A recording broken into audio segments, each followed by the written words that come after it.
Welcome back to my channel. இன்றைக்கி நம்ம என்ன பார்க்க போகிறோம் அப்படின்னா, காய்கறிகளில் இருக்கிற அதிகப்படியான நல்ல சத்துக்கள் என்னென்ன சத்துக்கள்லாம் இருக்குது அப்படிங்கிறத பற்றி தான் பார்க்க போகிறோம். அதுக்கு முன்னாடி பை மூட் கிராசரி ஆப் பற்றி தான் பார்க்க போகிறோம். இந்த ஆப்பில் பார்த்தீங்கன்னா household needs, personal care, baby care, ready to cook, cooking essential, oral items, snacks ஐட்டம்ஸ்னு நிறைய கேட்டகரியில் நிறைய ப்ராடக்ட் கிடைக்குது. எல்லாமே அஃபோர்டபுள் ப்ரைஸில் கிடைக்குது. அதுவும் நமக்கு இப்போ பார்த்தீங்கன்னா ரீசெண்டாக பை மூட் ஆப்பில் வந்து வெல்கம் கிட் ப்ரொவைட் பண்ணியிருக்காங்க. அதுவும் ₹999க்கு 26 ப்ராடக்ட் நமக்கு ப்ரொவைட் பண்ணுறாங்க. இது ரொம்பவே ஒரு நல்ல ஆஃபர். ஸோ மிஸ் பண்ணாமல் பார்த்துக்கோங்க.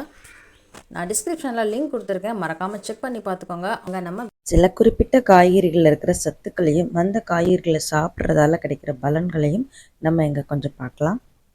வாழைத்தண்டு ஃபஸ்ட்டு பார்த்தோம் அப்படின்னா இதில் கால்சியம், பாஸ்பரஸ், இரும்புச்சத்து, வைட்டமின் B, C நிறைஞ்சிருக்கு. ரத்தத்தை சுத்தப்படுத்தும். ரத்தத்தில் இருக்க தேவையற்ற அசுத்த நீரெல்லாம் இது பிரித்து எடுத்துடும். சிறுநீரகத்தோட செயல்பாடுகளை சீராக்கி சிறுநீரக கல்லடைப்பை தடுக்கும். அடுத்து பார்த்திங்கன்னா பாகற்காயில் பார்த்திங்கன்னா vitamin A, B, C, phosphorus, இரும்பு சத்து, கால்சியம் சத்து நிறைஞ்சிருக்கு. நன்கு பசியை தூண்டும். உடலில் சர்க்கரையோட அளவை இது கட்டுப்படுத்தும். நெக்ஸ்ட்டு பார்த்திங்கன்னா பீட்ரூட். இதில் பார்த்திங்கன்னா கால்சியம், சோடியம், பொட்டாசியம் சத்துக்கள் அதிகமாக இருக்குது. மலச்சிக்கலை போக்கும், ரத்த சோகையை சரிப்படுத்தும். மெயின் இதை வந்து நம்ம டெய்லி ஒரு ஜூஸாவோ இல்லைன்னா சாப்பாட்டில் ஏதோ ஒரு வகையில் நம்ம இதை ஆட் பண்ணிக்கிட்டோம்னா நம்மளுடைய ஸ்கின்னுக்கும் இது ரொம்பவே பெனிஃபிட்டாக இருக்கும். நல்ல க்ளோ கொடுக்கும். அடுத்தது பார்த்திங்கன்னா கோவைக்காய். இதில் பார்த்திங்கன்னா வைட்டமின் A, கால்சியம், போலிக் அமிலம், பாஸ்பரஸ், இரும்பு சத்துக்கள்னு நிறைய இருக்குது. இது பார்த்திங்கன்னா வயிற்று புண்ணுக்கும் வாய் புண்ணுக்கும் ரொம்பவே ஒரு சிறந்த மருந்துன்னு சொல்லலாம். அவ்வளோ நிறைய சத்துக்கள் இருக்குது இந்த கோவைக்காயில். முருங்கைக்காய் எடுத்துக்கிட்டோம் அப்படின்னா இதில் vitamin A, B, C, phosphorus, இரும்பு சத்து நிறைய இருக்குது. இது சார்ந்த முருங்கைக்கீரையும் பார்த்திங்கன்னா ரொம்பவே உடம்புக்கு நல்லது. இது டெய்லி ஜூஸாவோ அல்ல சாப்பாட்டில் சமைச்சு இந்த மாதிரி எடுத்துக்கிட்டோம் அப்படின்னா நமக்கு வந்து நல்ல ஒரு இரும்பு சத்து டெய்லி நமக்கு தேவையான அளவு கிடைக்கிறதுக்கு அதிகபட்ச இரும்பு சத்து இந்த முருங்கைக்கீரையிலையும் முருங்கைக்காயிலையும் நமக்கு கிடைக்கிது. குடைமிளகாய் பார்த்தோம் அப்படின்னா இதில் பார்த்திங்கன்னா vitamin A, B, C, calcium, phosphorus, இரும்பு சத்து அப்படின்னு அதிகமாகவே இருக்குது.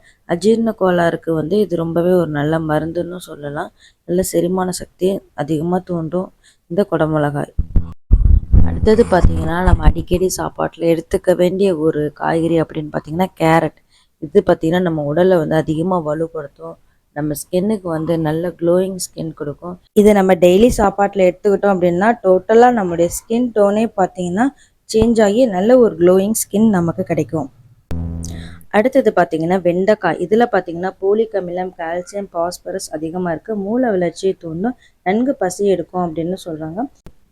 குழந்தைங்களுக்கெல்லாம் விடாமல் தொடர்ந்து நம்ம வெண்டைக்காய் கொடுக்குறதால அவங்களோட பிரெயின் பார்த்திங்கன்னா நல்ல வளர்ச்சியில் எந்த ஒரு பிரச்சனையும் இல்லாமல் அவ்வளோ சூப்பராக ஆக்டிவாக இருக்கும் அப்படின்னு சொல்கிறாங்க. ஸோ தொடர்ந்து சாப்பிட்ற சாப்பாட்டில் என்னென்ன சத்துக்கள் இருக்குதுன்னு தெரிஞ்சு அதை நம்ம டெய்லி எடுத்துக்கிட்டோம் அப்படின்னா நம்ம இன்னுமே நல்ல ஹெல்த்தியாக இருக்கலாம். நல்ல ஒரு ஹெல்த்தியான டிப்ஸ்க்கு மறக்காமல் நம்ம சேனலை சப்ஸ்கிரைப் பண்ணிக்கோங்க, லைக் பண்ணுங்கள், ஷேர் பண்ணுங்கள், தொடர்ந்து சப்போர்ட் பண்ணுங்கள். தேங்க்யூ.